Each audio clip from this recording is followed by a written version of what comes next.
Nigerian Football Federation (NFF) will be expecting to host election by September 2022. But as it is right now, the federal government who actually fund Nigerian football are now being seen as interfering in Nigerian football. Well, anytime they need money, they have to go to the federal government. The case is now between intervention or interference. We look at this particular story before we go to other stories straight in the world of sport. Welcome you on the show, 360 Sport on Trust TV. I am Adeni Aji. Joining me to talk sport this evening is Olawale Peters. Good to have you. Good evening, Adeni. Pleasure to be here. Good one there. Let's start with federal government versus Nigerian Football Federation between intervention and interference. The two words actually sound so close. Intervention, when they need money, they remember federal government. And then when federal government calls back, okay, the money was spent, or what are we going to do concerning Nigerian football development, then that turns to be interference. Well, honestly, I don't know where to start from, sincerely, because this is not a good one, especially with the current NFF executive that we have right now. They have a way of mixing politics with the game. And just like you rightly put, when you need intervention, you will run to them, you give them budget, you will plead, you will beg, you will do everything, they will give you money. And when it comes to accountability, holding you responsible, come and account for, you say you are interfering. Okay, if I don't want to interfere again, I will not intervene for you. Simple. And you still go and report that you are grounding the game of football. I think FIFA needs to look into this critically. I can't be spending on behalf of a federation the taxpayers' money. They know the amount of budget going to the sports ministry, and from the sport ministry going to the NFF. Billions. Different from the intervention. Yes. Because when they go for a tournament, they actually intervene by giving the intervention fund. And then for every year, the federal government deem it fit for sport. Then from the sport, they cut to football, to the Federal Ministry of Youth and Sport. Then football will get its own, that goes to the NFF. We are saying the same thing. And the issue is, why is it that they cannot hold them accountable for it? Then that's also interference. Interference again. Look at what happened with the Nigerian Basketball Federation. What they did. They said, we're not going to sponsor any international competition. They withdrew their support. For the next 2 years? For the next 2 years, though after a few months, they have to revert. Can they do that for the Nigerian Football Federation? I think we really need to do that. We need to do that. If we don't do that, we'll continue to lament day in, day out. Because by status, the NFF election is supposed to be when? September. I saw you smiling when I was saying that. Exactly, because it's very funny. You're supposed to have election by September, and in line with the electoral act of the NFF, they're supposed to have the electoral committee 6 months set up before the September. So now we have about less than 2 months. There's no electoral committee set up. They've not started selling the form. We don't know the candidates, they've not bought the form. They've not started screening. We don't know the date for the election. And the federal government have given directive about 2 or 3 months ago that election must be hold. So what is going on? So that means even the federal government cannot even give directive to the NFF. That is how it looks like. And we are expecting me to be funding you. Sincerely, it doesn't go that way. It is a very sad situation. If I am the federal government today, you know what I'm going to do? I'm going to withdraw all my support for the NFF in particular. Let them go and see how they can get sponsor, how they can get money themselves. Let them even start from the Nigerian Professional Football League, NPFL. What do they need to do? And I recall vividly in 2005, 2004, the banking consolidation. What did they do? They said, okay, all state governments that they have funds in banks, they should reduce their shareholding to a certain percentage.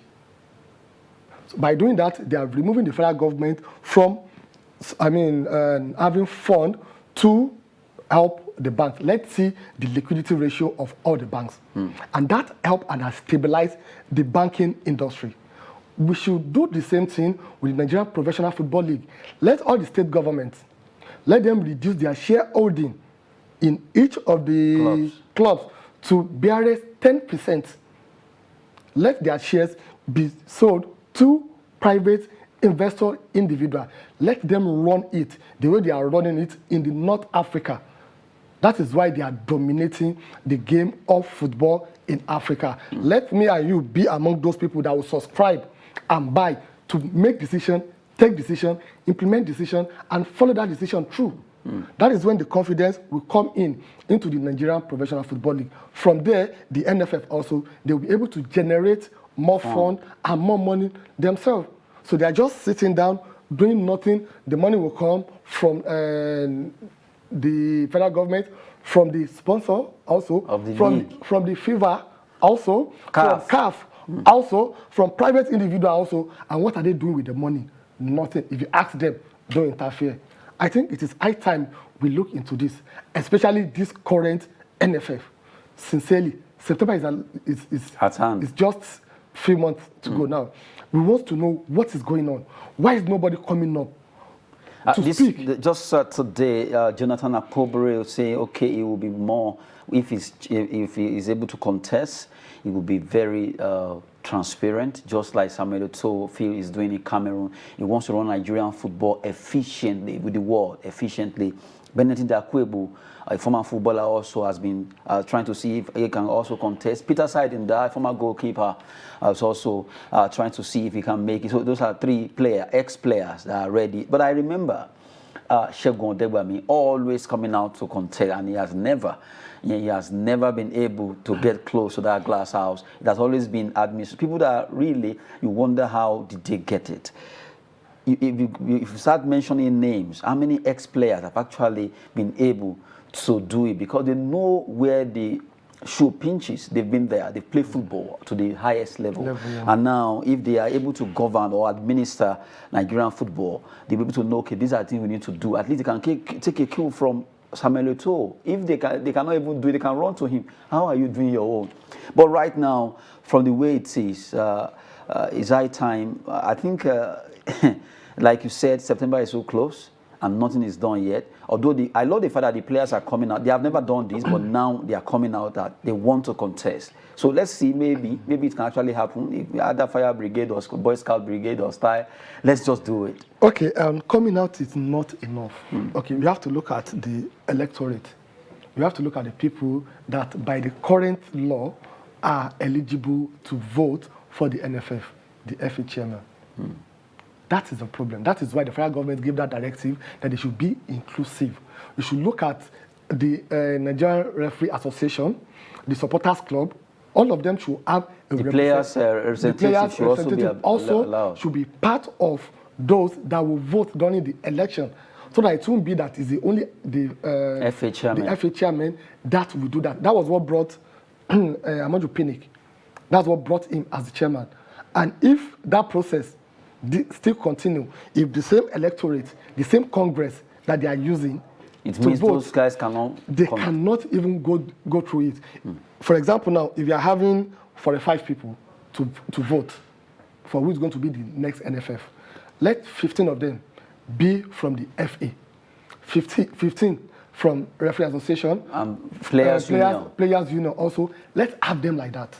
So that means everybody will look at who is capable, who is most suitable that will do this. It's not going to be a money bag issue. But if that process is not looked into, is not reviewed, and they use the old style, forget it, Jonathan Akpobere, all of them, Peter Saida, let all of them come together, they will still not be able to penetrate and get there. So that is our first step, and that was the directive the federal government gave. Does it now mean that federal government is not being respected here? Because if the federal government of Nigeria could say, okay, do this because we believe that September your tenure should be out, then let's constitute another body. Even if you are nobody is saying you should not contest legally, you are. Yeah, sure. So, but morally, since he has said he's not morally, contesting, it doesn't have what it takes to contest, because he came on air and he said he's not contesting. So if he has any integrity, he should stand by his word. Left in him, he should stand by his word. What if he decides to change his mind? Why will you change your mind after coming out to say? Because legally he can contest. Morally, he cannot contest. Now, when it comes to legally and morally, which one will you go for? Well, it depends on the legally and the morally. We've been talking about the Nigerian government, NFF, and federal government concerning the issue of election that's supposed to come up in September in Nigeria. Well, it's getting so close. September is just behind the corner. Before you know it, the Ember Month is here. And now we are not seeing yet any electoral committee being set up by the Nigerian Football Federation. And also not forgetting the fact that some players, ex-players, are beginning to come out that they want to contest. Akobori Ray, Benedict Akwebu, Peter Saidinda, and others that we don't even know yet. But from the way it is, the body language of the NFF, led by Amaju Pinnick, seems not to be deterred by all the calls coming from both the media, the concerned citizens of Nigeria concerning this election. Although legally he can't contest, morally, since he has actually come on air that he won't be contesting due to the fact that his family has actually advised him that he should go and read. Well, we are waiting. Let's see, maybe it's the morally or the legally that will triumph. Well, looking at Nigerian Football Federation there as a case study while we run the show 360 Sport on Trust TV. Quickly, let's talk about chess. That is why the show is called 360. It's always round the clock. We talk about chess now, where Team Nigeria depart for 44th World Chess Olympiad in India. They call the place Chennai, and they will be going there to India to contest the southeastern part of India. Well, Team Nigeria, we have about 10 of them. Quickly, let's look at the list of the chess players. We have Adebayo Adeboyega, the master, that is FIDE master. Kigiha Bomo, FIDE master, also Akinseye Abiola, and we have Isaac Okeke Balogun Oluwafemi for the men. And for the female team, we have Ofowino Torisemoa, Emoma Emanuela Trust, you have Onoja Efu Joy, Suleiman Azumi Aisha, and you have Ogbiyoyo Perpetua Eloho is also a FIDE master, woman FIDE master there. Those are the names. They are going to India to represent Nigeria in this competition. It's going to be the biggest, it's like the World Cup. In fact, that's the World Cup of chess, and it's happening live in India. We have our own 10 players, and hopefully they can turn to Biloba Motion to give them some key. You see the truth is that we have what it takes to dominate the world in the game of sports. Just name it. In any, look at, we just pick 10. Just pick 10 because chess is among the sports that also we love a lot in this country. So I'm not surprised that they qualify, and I'm not surprised that they are going there. And I won't be surprised if they come also with a medal. That I'm very sure about that they can do. So that shows that we should just try as much as possible to tap into the abundance of resources that we have in this country. Make the facilities available for all these people to make sure that they get in line with their competitors outside this country, because the difference between us and them is the facility, is the training, is the capacity building, is the infrastructure. That's the difference between us and them. If you can get at least 40 to 50% of the facility they have to train and to prepare themselves, sincerely, we're going to conquer the world. Now, looking at this set of Nigerians that are going already, they jetted out to India. They'll be contesting for the international competition in chess. And this is the Olympiad. And when you hear Olympiad, it's the World Cup of the biggest event when it comes to chess. But my point here is if recently Nigerian youths, they call them they have under 15, under 19, they went for a competition in Tunisia. They went there to compete. And do you know that really, most of them, it's not one of the boys, his dad had to follow him, although he was approved. But most of this competition, you discover that you don't have enough fund to attend. They have to be looking for fund elsewhere. I still remember a Nigerian team, they called amputee football. They traveled to Mexico or thereabout. They had to be running around to look for money to go for event. And it's always very surprising because these are Nigerians and they are going there to represent the country. They qualified. And even South Africa, we were supposed to go there for gymnastics. They had to look for money here and there before they could attend. The attention is just too much on football. Like I always say, if we can divert 30% of the amount we vote for Super Eagles, let me say, because the Super Falcons, Falconet, Flamingo, Golden Eaglet, Flying Eagle, they don't enjoy much attention like Super Eagles, who always break our heart every time. Seriously, but if you can give 30% to other sport, imagine just 2, 3, 5 days now, Nigeria has been at the spotlight of news. Tobelo Bamusha has been there. We've seen what she has done. Ese Brume has done it. We look at under 19 the boys. They won the under 19 competition in Africa. Nobody is really looking at, oh, what have they done? Who is giving them that support? And now we're talking about some people going to India to compete in chess. Look at what our Scrabble team did in Ghana. Out of 10 categories of award, they won 9. And nothing was heard. Okay, they hosted them in Abuja. After that, I interviewed one of them and he was saying, well, we don't know what will happen. I just pray that something will come up from the ministry. That's not supposed to be. Seriously. Okay, I'm happy that you've already answered the question that you asked. What's the answer? We are giving too much attention and concentration to the football, not even Super Eagles. If the attention we are giving to the game of football, though is a beautiful bride, if you are giving it to other sport activities, let's assume that, okay, the budget for sport in the country is 100%. Only 30% should go to the football.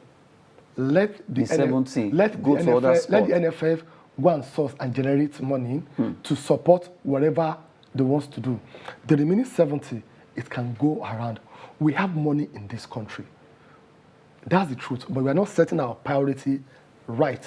Like we are not using it in the right channels. Like someone actually said that if Nigeria with the talents in sport, any sport, even if we innovate a sport today, give Nigerians 1 month, they will actually grab it. Because we are Look at now. tech ball. Tech ball that has, now Nigerians are playing it and they are doing so well.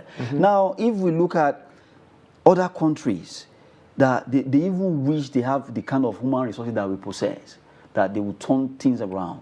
We have any sport at international level that they are going for. As long as we mention sport, Nigerians are there to make sure they qualify. But most of the times, funding, the number one thing that actually debar them from going to such competitions. And really, it doesn't speak well because the morale of these athletes are always dampened because they feel, oh, even if we qualify now, we can't go. We don't have money.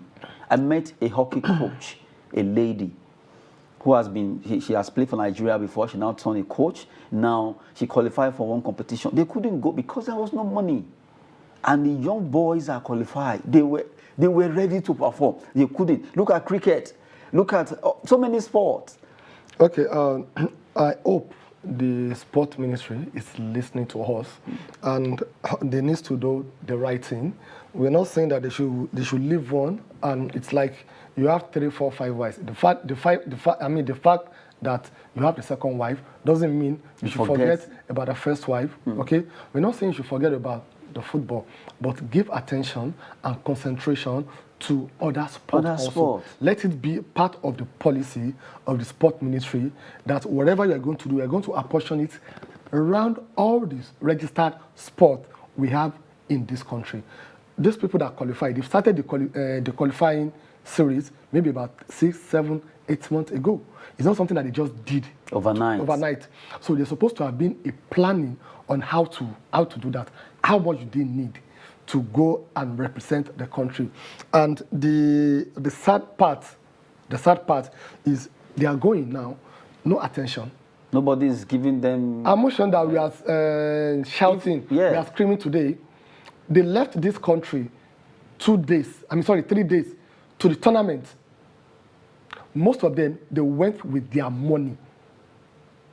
Their coach, the president, has been the one sponsoring these people from his own pocket. As AFN. AFN. Nobody cares about that. Times without number, they will get to the airport. Some of them will have to sleep at the airport overnight. Nobody cares about them.